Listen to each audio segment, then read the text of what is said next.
Good afternoon, everyone, and I apologise for missing out the appointment yesterday. We were filing or getting ready to file down in the under the federal regime in Victoria in the federal court on similar matters, so it was actually a useful time. I understand I'm here to speak in particular about the letter that is that refers to that they don't need to consult with you. They knock back the position on the work health and safety laws. And they say there's no relation between the public health order and the workplace safety laws. I'd like to introduce my colleague Karen Pryor. Karen and I have been working together for about 1,000 years. Certainly 20. Yes, it's quite a while. And what's important about it is we don't share the author's view on that. And the reason we don't is that there's nothing in the public health orders that to get rid of it. Do you want to speak a little bit about that, KP? Yeah, there's no, reading the public health orders, the drafters have made no attempt at all to exclude any other legislation or to give the health order primacy. So don't get me wrong, there are a lot less options in New South Wales and other places for people who are public servants, and I am it's disappointing, but this document finally gives us a different ticket, which is great. What when they say here, your request for risk assessments and consultation has not and will not influence the decision regarding your ongoing employment. Well, plainly it is, and that is because most people have written very clearly saying that a good risk assessment and a good discussion might actually just change your worldview, and secondly, they go on to say that the public health order requirements are unrelated to workplace health and safety laws. It goes without saying that the minister under the health portfolio doesn't direct the industrial relations or safety minister. There's a separate ministerial wing. So even though the minister has a lot of power, he does not have that amount of power. And to draw a parallel, it would be like saying the health minister could direct businesses on how strong their cement should be to hold up their roof. And it doesn't work like that, right? It's up to the business to determine the risk. Noting the temporary nature, the Supreme Court decision in New South Wales is very clear. They're saying His Honour said that there was no mandatory jab because you didn't get strapped to a table to get the jab. He used slightly different words, so I'm not quoting him directly, right? But what it means is that you're not being forced, and therefore, in the absence of being forced in its traditional sense, is that consultation may just be the ticket out of here, but with the right understanding of it, you may change your mind, you may not, who knows? And then if they fire you without going through that process, we fundamentally disagree with their reasoning, and that any consultation laws is not material with your non-compliance with the public health order. Well, it's entirely material, isn't it? So those two lines actually make your case out, and I'm really comfortable that now they've taken that position, there is a path forward. We can prepare some responses on that basis. So we've got a very detailed document that covers a number of areas of risk assessment and also the actual risk scoring and risk management processes under the Australian standard, which does get connected to the New South Wales safety laws. Our goal is to disabuse the author or authors that there is nothing you can do, and that you are, in essence, they're characterising your non-compliance as a deliberate act, and that you're acting unsafely, when nothing could be further from the truth. It might be that there are questions about which work sites you can attend, and that's an entirely different process to being dismissed, because there's nothing under safety law that is allowing for this, right? So I just wanted to touch on that. The only avenues in New South Wales, as the employers rightfully noted, is safety. So not rightfully, has noted. There is also that you have been participating in some industrial activity as well. So I don't share that. So the union can assist you in all those areas. I know they're not as many and advanced laws as there are under the Fair Work Act, but you are not without options. You just have less.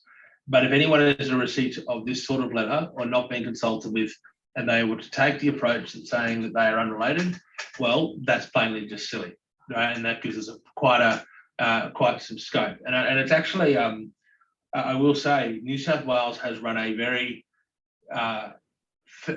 fair for their laws. I don't like their law, but they have actually conducted themselves in a reasonable way, having regard to that law. This is the first misstep I've actually seen. So, and it actually gives us a bit of an area to look at, which is great. If anyone is from New South Wales government and watching this recording, it's definitely a misstep, right? And you'd be very, very, you're warned now, I wouldn't rely on it, because it is a plain nonsense to suggest that the health and safety laws in your consultation request is not material to any compliance with any public health order. It is the only thing that could be in the way. Some of you might consult and then roll up your sleeve. Some of you might go, well, now that I've learned that, can I ask you this? And that's why you have consultation. Don't have many other laws in New South Wales. And I will say to our friends in New South Wales, even though you invented the law, God, you got some shitty ones, right? And it has made your case a lot harder to run. But we are now getting somewhere, and that's a credit to Margaret Angus and all the team that have been able to get these reactions finally. And by pressing on, they've finally made a misstep. So, and that gives us something to work with. And I won't lie, at times I felt a little bit flat about the limited options that are available in New South Wales. And this gives me some hope that we can protect some jobs and get some consultation going. So how's that for an opening, Angus? Yeah, take it away. I think they're still going to say you're not a real union, even though they're wrong about that. That's something that might consider. So we will put them both in, and then there'll be some correspondences. Now, outside of those two areas, unless you've got a dispute, this is for New South Wales public servants. Your enterprise agreements or bond awards don't provide for a great deal either, and so there are very limited options. So this is a good start. I just see one question in the chat. There are some, we don't have time to go through a lot of the chat today because we did that yesterday, but there's one here that does require a response. I sent my show cause to Red Union, but I'm yet to hear back. My reply date is coming up. If it's the case, please go to the dashboard to the mandatory COVID-19 section and fill out the show cause form, and that'll one of our case managers will be able to action that. But if you've got a show cause and you've got a response date, please head there. Okay, go back to you. These guys have done a fabulous job. It's been a real privilege to work with the entire team between the various unions under the Red Union umbrella, the law firm here, and the lay advocates, and even our case assessment team have become advocates in recent times. And we've got someone here who's particularly orderly. I can't call her the name that I would call her internally because I get in trouble, but she's very structured.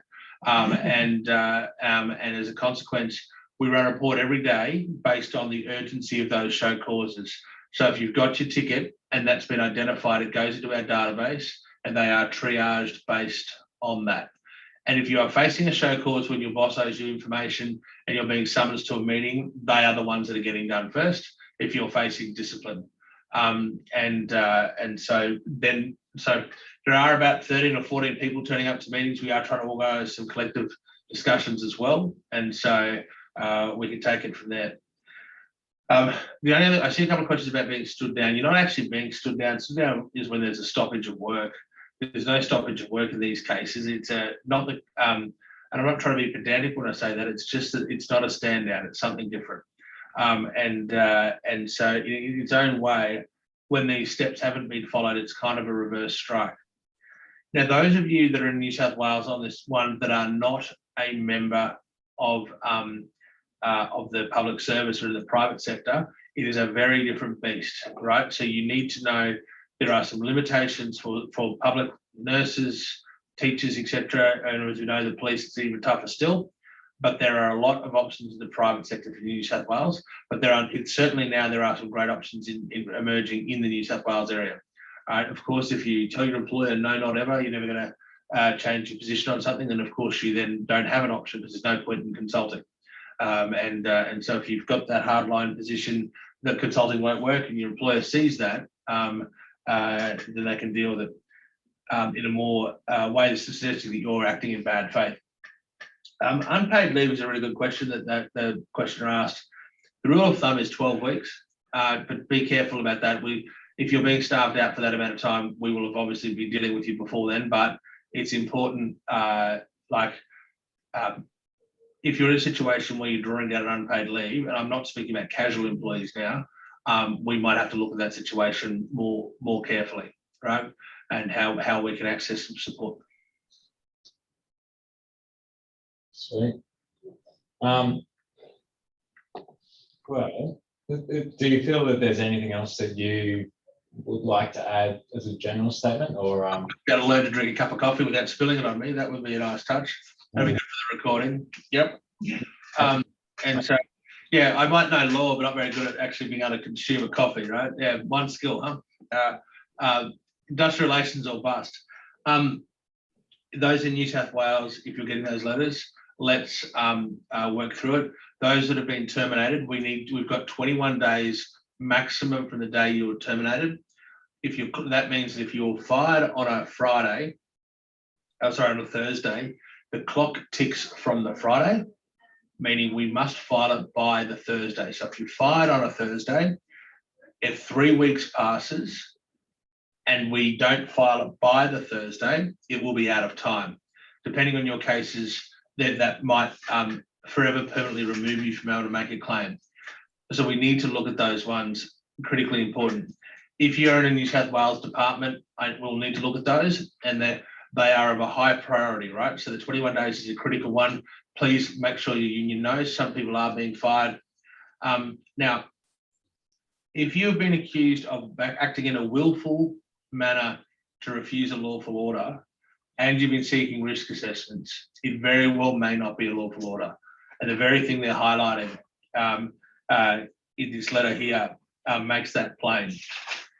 Because the employer that wants to overcome a dismissal matter where they're saying there's victimisation under your New South Wales laws, it's in my mind.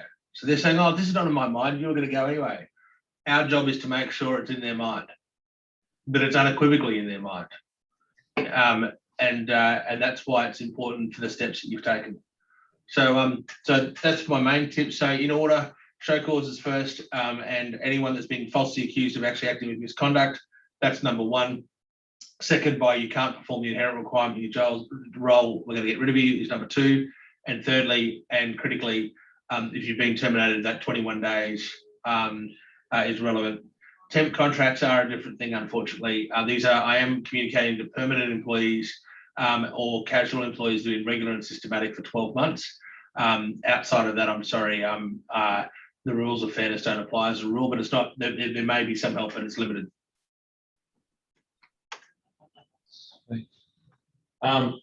Yeah, once again with those terminations, please remember the dashboard, head to the COVID section, fill out the show cause form, they'll put it on our radar. But it's absolutely essential that you don't come to us while your kitchen's already on fire or your house is already on fire. You must have engaged in the risk assessment process in order for your case to have even slight potentially successful prospects. If you haven't done that, then our options to help you may be very limited. Back up what Angus said, our whole job is to get your employer to engage with you on the risk assessment process with a view that you can make informed decisions, right? So if you haven't done that and just not participated in communicating with your employer, they could rightfully potentially form the view that you at least should be not at work. And secondly, it might be they say that your role should finish, but termination is a big step having regard for everything, but we've got a bit to cover with that. So so please do fill out that member support form and we can take those steps. And I'm glad to finally see the risk assessment process has been engaged with in a way that gives us a path forward, which is helpful. And I appreciate in New South Wales it's been a really tough slog, and it's a lot narrower field than in other places, but there are some options that are available.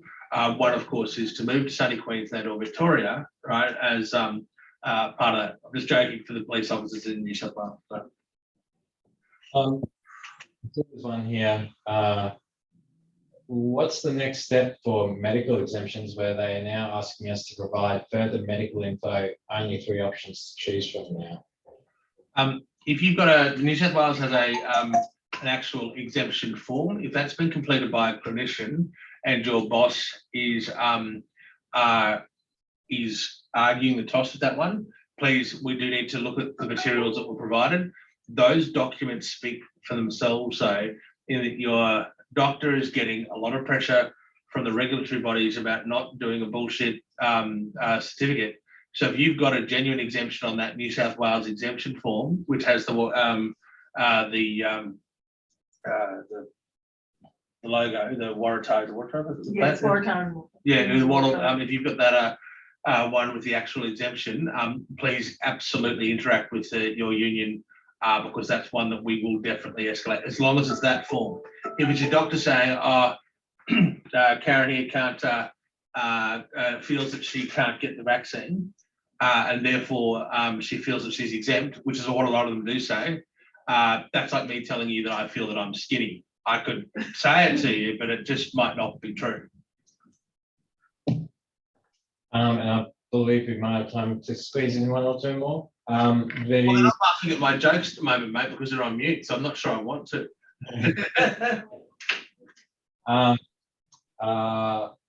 My deadline is this Friday. My claim has been escalated to the IR team. Do I wait for a reply from the team, or do I send the template show cause response?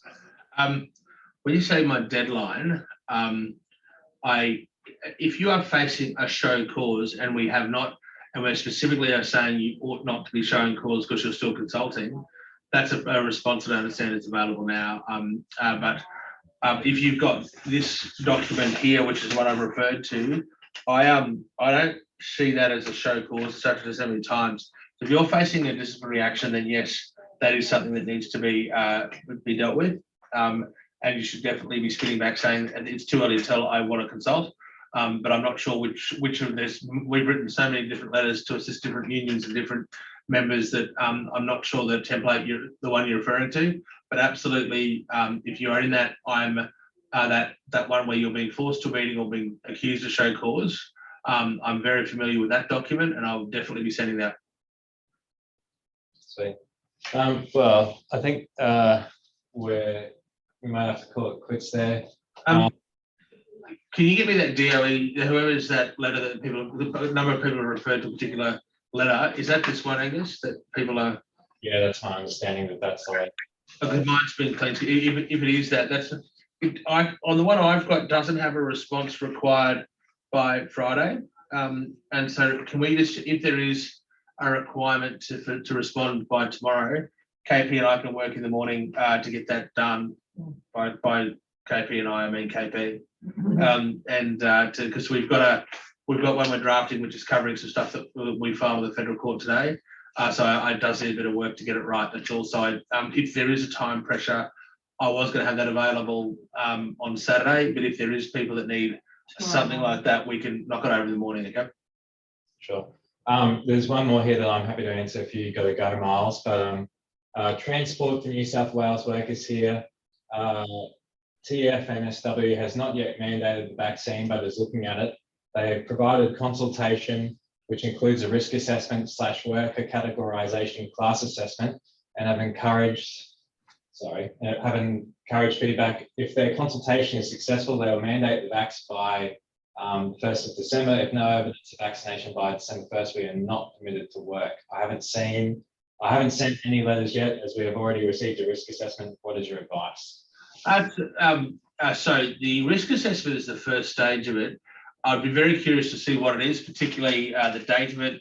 Does it factor in rapid antigen testing? What are the does it identify the vaccine as elimination as opposed to substitution or PPE?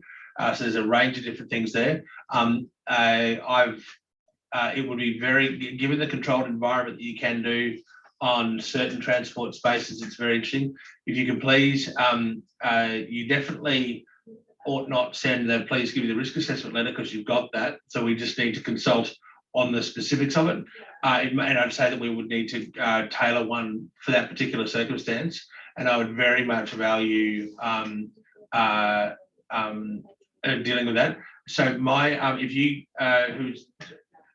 whoever's asking for my contact details, if you can get those through Angus and the team. Someone was kind enough to put my mobile on Telegram the other day, and I received 1,000 phone calls on Sunday, and so I have to get a new phone number. So I'm my current number is no longer very friendly. So now, if you've got a show cause deadline tomorrow, please escalate it immediately with the Red Union team.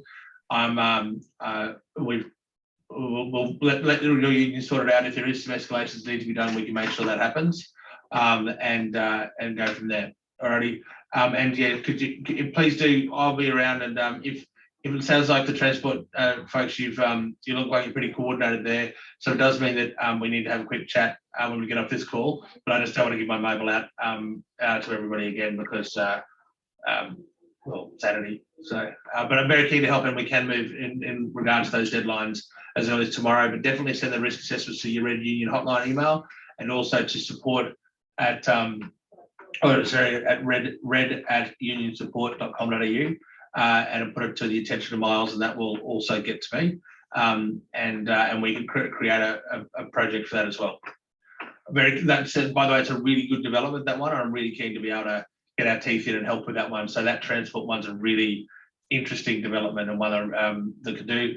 As for that show cause for tomorrow, if you've got to see it by tomorrow, and if you're feeling stressed, go to your doctor to get your doctor on that medical certificate to say absolutely that you cannot participate in the show cause process, not just medical condition. Just tell your doctor that it's too much if you're truly stressed, and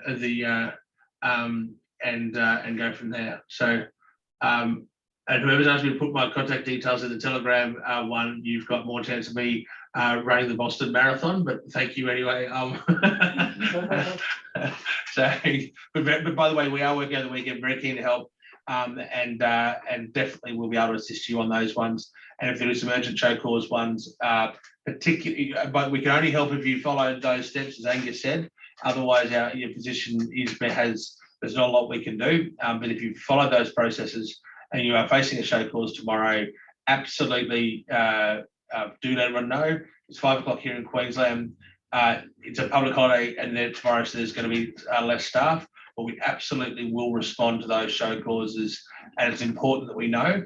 And if you haven't got a response, say by 10 o'clock tomorrow, get a bit stalky on there, right, so that we can make sure that someone's there to action it. But please only ventilate that show cause if it actually is tomorrow. Alrighty, so I'm really keen to help, and it sounds like we've got some options finally. And so which is, oh man, fuck, it's been tough in New South Wales, and so excuse my language. I'm really keen to be able to that we can finally actually land some blows. On other news, if we are up on the federal court one, we've got an injunction against Monash Health, which is being heard on the 3rd, and there's a temporary injunction by consent of the other side on any nurses getting fired. And it's with great pleasure, I can tell you at least, we are starting to see the damn wall break, and this hardline position is finally softening. And this is not an advertisement. I can absolutely say Red Union is the first industrial organisation to file in the federal court to stop the bosses when there's all these legacy unions who've been around forever who've just sat back and watched this happen. And I am incredibly proud of the work that they've done over there, and you are in very good hands in very trying times. So, but we have been a little bit overwhelmed. I'm going to be bribing staff with lots of booze tonight because of the public holiday tomorrow. So if your show causes at 9 o'clock, it's Angus to fix. Because that's 8 a.m. in Queensland. Yeah, alrighty. See you, Mark. See you guys, everyone, and those ones, please get them to us. All right, ta-da. Bye. Bye.